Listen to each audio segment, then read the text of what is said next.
नमस्कार दोस्तों, स्वागत है आपका इस वीडियो में। आज की इस वीडियो में हम लोग संस्कृत वेद का ख पाठ देखने जा रहे हैं, जो कि ज्योतिष है। जैसे कि हमने इससे पहले वाले जो पाठ था उसको हम लोग देख चुके थे, वेद वाले।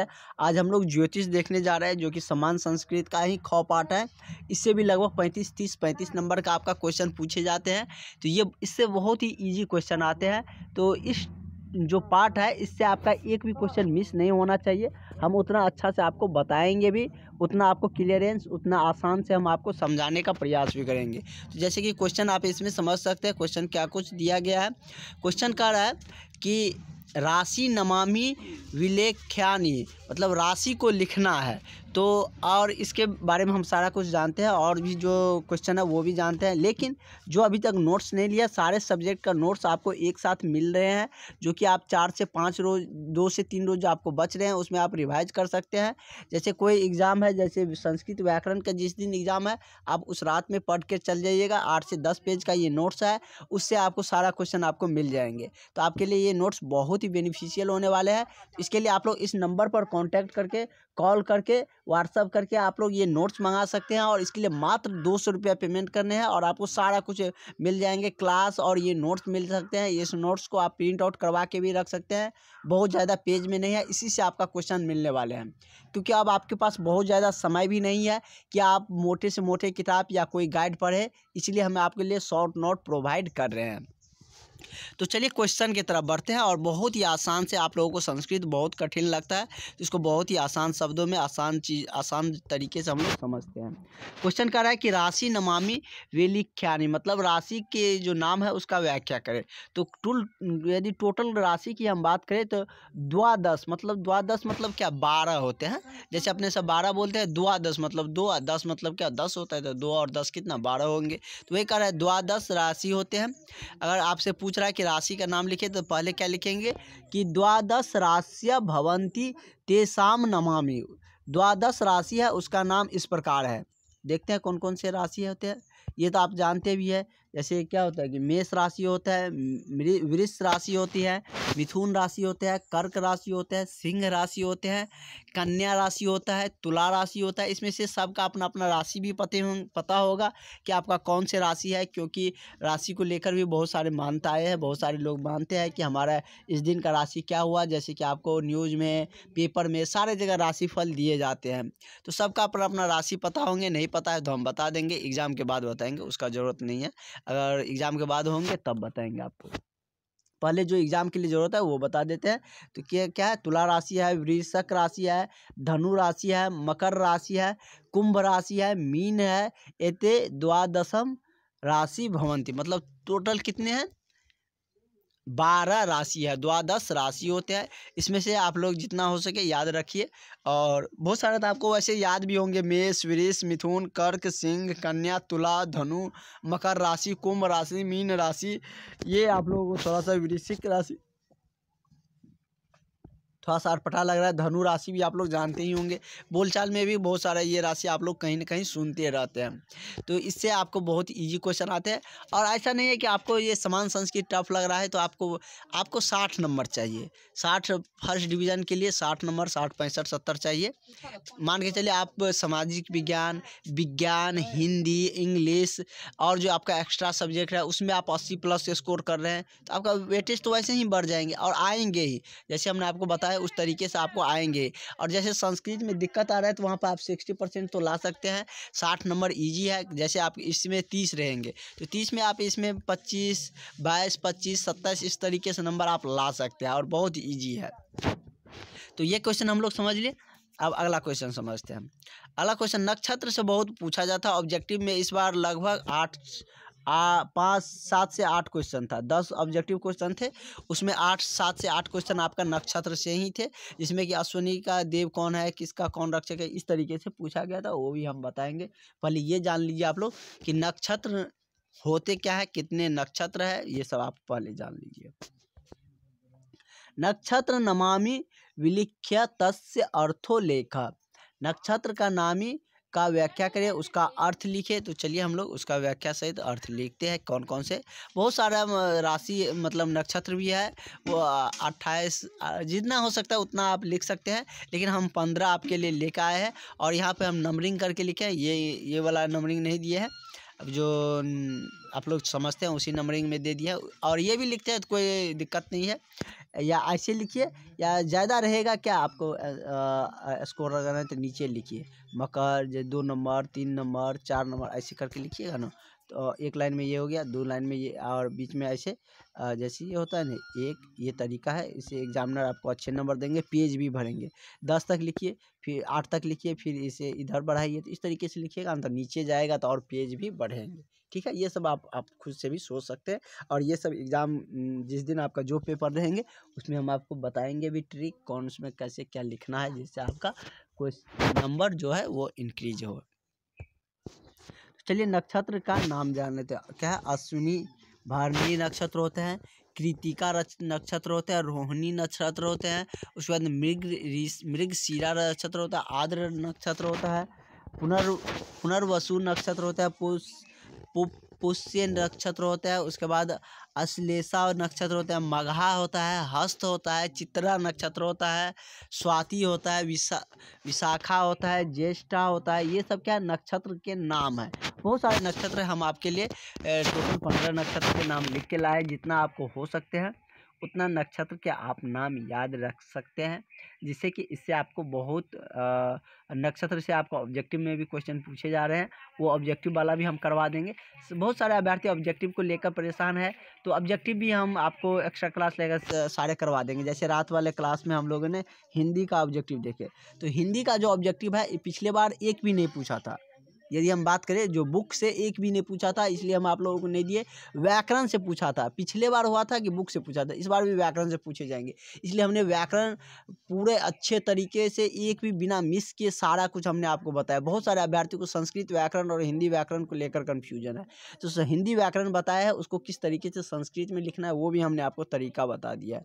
क्योंकि संस्कृत व्याकरण में बहुत सारे अभ्यर्थी को समझने में भी दिक्कतें आ रहे थे, इस वजह से हमने आपको पहले हिंदी व्याकरण में सारा कुछ बताया, उसके बाद हमने वीडियो में सारा एक्सप्लेनेशन करके बताया है कि संस्कृत में इसको किस तरीके से कन्वर्ट करके बताने हैं। तो ये हम लोग ये क्वेश्चन 2 क्वेश्चन भी देख चुके। तीसरा क्वेश्चन हम लोग जानते हैं।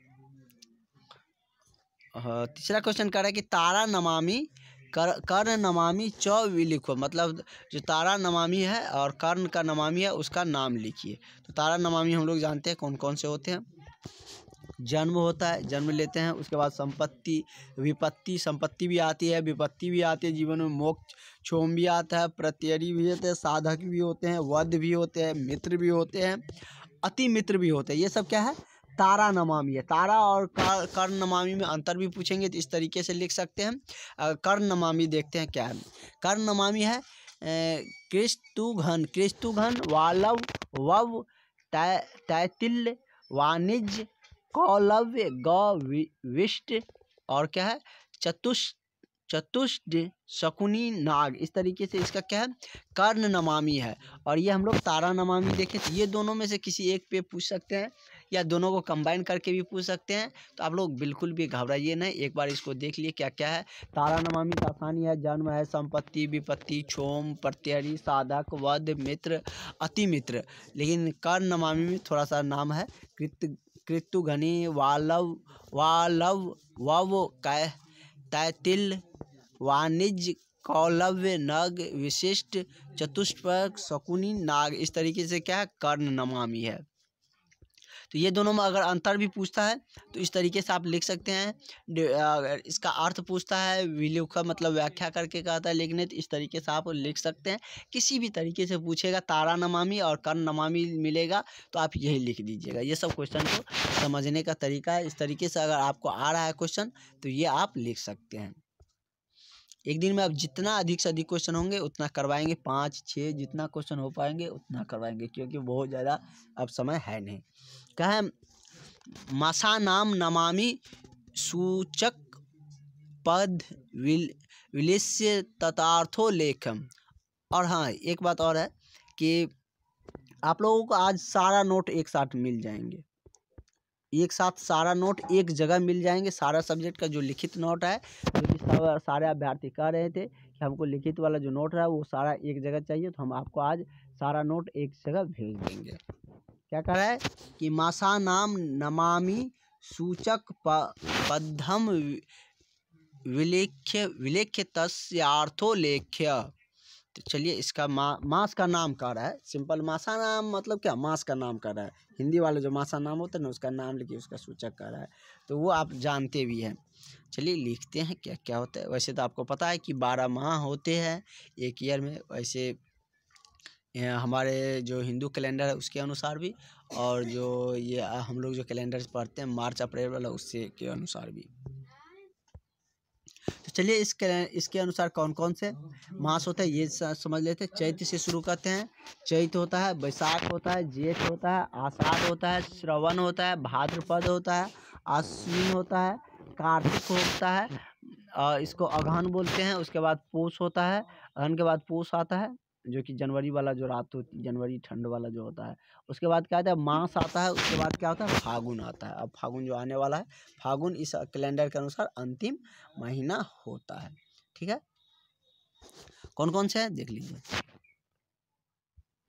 चैत है, बैसाख है, ज्येष्ठ है, आषाढ़ है, श्रवण है, भाद्रपद है, अश्विन है, कार्तिक है, अगहन है, पौष है, मास है, फागुन है। इस तरीके से इसका माघ मतलब मास से मासाना मतलब महीना का ये सब नाम है। उसके बाद है कि पंच कदा भवति तस्य किम फलम। क्या कह रहा है, पंच कदा भवंती तस्य किम फलम। तो इसका हम लोग जानते हैं क्या होता है। क्या लिखेंगे कि घनिष्ठ पंचे त्या, ये सब श्लोक से लिया गया है। त्याजनम त्रीन काष्ट दिस्खग्रह। इसमें थोड़ा सा क्लियर पिक नहीं आया PDF, हम आपको जो भेजेंगे उसमें क्लियरली भेजेंगे। व्याख्याजा दक्षिण दिक यात्रा गृहान छांदनम तथा, दोनों को एक जगह लिखे हैं, आप हिंदी से भी समझ सकते हैं। कि घनिष्ठ से रेवती प्रयत्न 5 नक्षत्रों में क्या है, भूस्काष्टी का संग्रह, दक्षिण की यात्रा, गृह छाना, प्रेतदाह, भाटिया बिनना इत्यादि कार्य वर्जित है। ये सब क्या कार्य है, मतलब पंच कदा भवती में ये सब क्या है, वर्जित कार्य है, मतलब कि ये सब नहीं हो कर सकते हैं। और ये क्वेश्चन आपका 23 में पूछा गया क्वेश्चन है, इसका मेंशन भी कर दिए। और कह रहा है, ये क्वेश्चन कह रहा है कि तिथि नाम ईसा के, मतलब कि तिथि का नाम कह रहे हैं आपके, मतलब किस तरीके से होता है, तिथि का मालिक कौन है, किस तरीके से तिथि का सारा कुछ संचालन होता है, ये सारे कुछ इसमें आपको बताना है। ये भी अच्छे क्वेश्चन है, इस बार आने के चांसेस है। तिथि नाम ईसा के। चलिए इसके बारे में लिखते हैं। अगर संस्कृत में लिखेंगे तो क्या लिखेंगे, तिथिसा वही को गौरी गणेश। आपको पता है कि कोई चीज़ में भी गणेश जी से स्टार्ट होता है। गौरी गणेश ही हिर्ग्यो हौरी भी शिवो दुर्गांदत्त को विश्वो हरि काम शिव शशि। चलिए हिंदी में समझते हैं।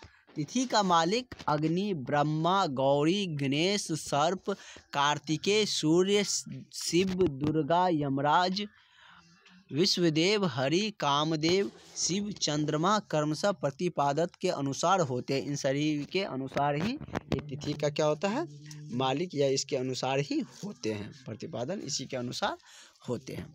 तो ये क्वेश्चन भी आप लोग अच्छे से समझ गए। और 2023 में जो पूछा गया क्वेश्चन है उसको भी हम लोग समझ लेते हैं क्या कुछ कह रहा है कि अर्ध प्रहराम प्रदर्श्य सिद्ध यादियोग लक्षणम विलिखो। तो इसका दिनार्थ प्रहार क्या होता है ये हम लोग समझते हैं। ये श्लोक दिया था, इसका मतलब कि आपको बताना था, मतलब ये क्वेश्चन था। क्या लिखेंगे, दिनार्थ प्रहरा के बारे में जानते हैं क्या होते हैं। इसमें कह रहा है अर्ध प्रहराम। पहले हम लोग दिनार्ध प्रहराम जान लेते हैं। अर्ध प्रहराम मतलब क्या है, एक तो अर्ध मतलब क्या है, एक दिन होती है, रात होती है, तो पहले दिन का जो प्रहराम होता है उसके बारे में जाना। प्रहर आप जानते हो ना, कहते एक पहर गौ समय सुनते होंगे, एक पहर बीत गया। या आप लोग महाभारत सुनते होंगे तो उसका उस समय भी उस एपिसोड में बहुत में आप लोग ये शब्द सुनते होंगे कि काय पहर हुआ, मतलब ये उस तरीके से उसमें बोले जाते हैं। तो मतलब समय का ही निर्धारण है। तो दिनार्ध प्रहरा के बारे में जान लेते हैं पहले। रवै वर्ज्यास्तु पंच सोमे सप्तदे तथा, मतलब जो सप्ताह में 7 दिन होते हैं उसमें दिन होती है और रात होती है, ये सारा कुछ आपको पता है। कुचे षष्ठ क्या कर रहा है, कुजे षष्ठ दे चैव बुधे वान अस्कृत्रियकम गौरी सप्ताश्रिते श्रेयम शुक्रे वेद अस्त्रित्यकम सनावाध्यतम प्रहार्दरम विच्योत। ये क्या कर रहे हैं कि इस श्लोक के अनुसार जैसे कि दिन का जो मतलब आप जिसको दिनचर्या कहते हैं या किस तरीके से होते हैं, तो ये हमको पता है कि सप्ताह में 7 दिन होते हैं, 7 डे होते हैं ना। ऐसे हम जनरली 7 डे बोल देते हैं, लेकिन उसमें दिन भी और रात भी शामिल है। तो एक पहर अर्धपहर क्या होते हैं, अर्धपहर दिन का होता है। किसका होता है, इसमें अर्धपहर की बात कर रहा है ना, तो अर्धपहर क्या होता है, अर्धप्रहर प्रहम क्या होता है दिन का, उसके बाद क्या होता है रात के होते हैं। और रात्रि वाला भी दे दिया। वैसे ये आपको यही तो एक्सप्लेनेशन पूछा था, हम दोनों दे दिया है ताकि आपको कन्फ्यूजन ना हो, दोनों आप लिख सकते हैं। हालांकि चंद्र विचारो सम्यक रूपेण विलिखु, चंद्र विचारो क्या कर रहा है, सम्यक रूपेण विलिखु। तो क्या लिखेंगे, यात्रा कर में चंद्र विचार क्रियवंती विपचियता चंद्र निवास। मतलब कि क्या होता है, चंद्र निवास के बारे में सारा कुछ जानते हैं, क्या कुछ होते हैं। मेष चंद्र है तो चंद्र मतलब जैसे चंद्र वाला चर्चा आएगा तो आप ये वाला लाइन लिख सकते हैं कि चंद्र निवास में से च सिंहे धनु पूर्व भागे वे से च कन्या मकरे तु याम्ये तुलायाम च घट प्रतीच्याम यार का लिम्नो। ये थोड़ा सा दिखने रहा।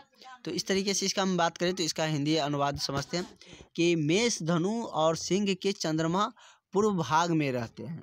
इसका क्या है, मेष धनु चिन्ह पूर्व भागे, मतलब क्या कर रहा है कि मेष धनु, यहाँ से क्लियर हो जाएगा, इसके बाद हम लोग इसका सारा कुछ समझते हैं।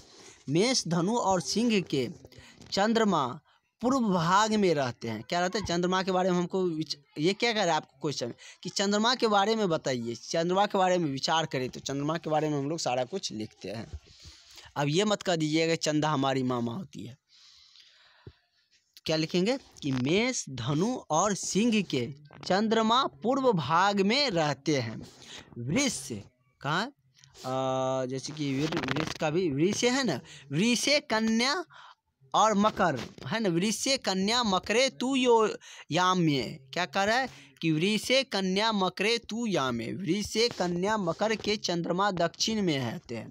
क्या है कि आपको उसका मतलब जैसे आपके गांव का चौहद्दी पूछा जाता है, गांव का छोड़िए आपके गांव का बता सकते हैं, आपका बिहार का आपके डिस्ट्रिक्ट का चौहद्दी पूछा जाता है, आपके इंडिया का चौहद्दी पूछा जाता है, तो आप बताते हैं ना। जैसे बिहार का पूछा जाता है तो आप क्या कहते हैं कि उत्तर में क्या है, दक्षिण में क्या है, और पूरब में क्या है, पश्चिम में क्या है, इस तरीके से आप बताते हैं ना। अपने डिस्ट्रिक्ट के भी जानते होंगे तो डिस्ट्रिक्ट के बारे में बताते, तो उसी तरीके से चंद्रमा के बारे में हम लोग बता रहे हैं कि मेष धनु और सिंह चंद्रमा के पूर्व भाग में रहते हैं। और यदि हम देखें तो वृष कन्या और मकर चंद्रमा के दक्षिण भाग, पूर्व मतलब पूरब भाग में, और ये क्या है, वृष मकर कन्या चंद्रमा के दक्षिण भाग में रहते हैं। वही यदि हम बात करें तो कन्या तुला और कुंभ चंद्रमा के पश्चिम में है। कर्क वृश्चिक और मीन चंद्रमा के उत्तर दिशा में है।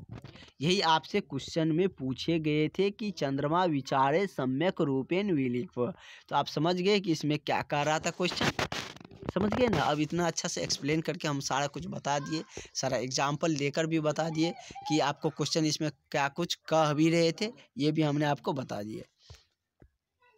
तो आज हम लोग बहुत सारे क्वेश्चन देखें। एक यदि हम बात करें तो 2, 3, 4, 5, 6 और यदि हम बात करें तो लगभग 7 क्वेश्चन हम लोग देखे हैं। कितना? 7-8 क्वेश्चन हम लोग देखे हैं। तो इसको रिवाइज करिए और ज़्यादा क्वेश्चन हम आज नहीं करवाएंगे, नहीं तो आप लोग को ज़्यादा क्लास का बर्डन लगने लगेंगे। इसलिए आज बहुत ज़्यादा क्लास नहीं करेंगे, शाम वाला क्लास चलेंगे, बहुत ज़्यादा क्वेश्चन नहीं करेंगे, क्योंकि और ज़्यादा लंबा क्लास लेकर चलेंगे तो बहुत लंबा क्वेश्चन हो जाएगा। और जो भी अभी तक नोट्स नहीं लिए हैं वो सारे अभ्यर्थी इस नंबर पर कांटेक्ट करके नोट्स ले सकते हैं। 7050872996 नोट्स ले सकते हैं, क्लासेस ज्वाइन कर सकते हैं।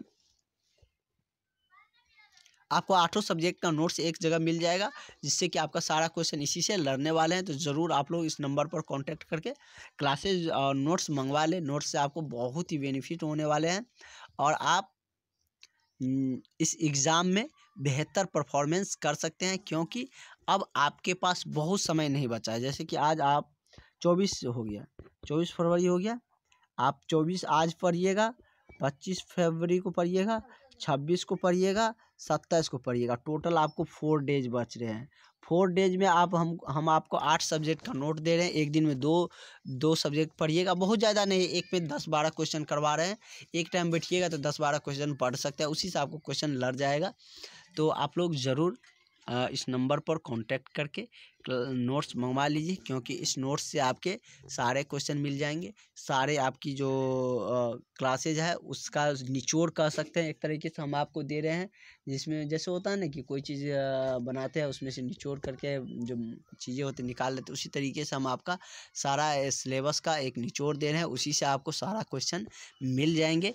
तो आप लोग बेफिक्र होकर इस नोट्स को पढ़िए, क्योंकि अब बहुत समय आपके पास है भी नहीं कि बहुत ज़्यादा क्वेश्चन को आप या बहुत ज़्यादा बुक या बहुत ज़्यादा क्लासेज या बहुत ज़्यादा आप क्वेश्चन को देख सकते हैं।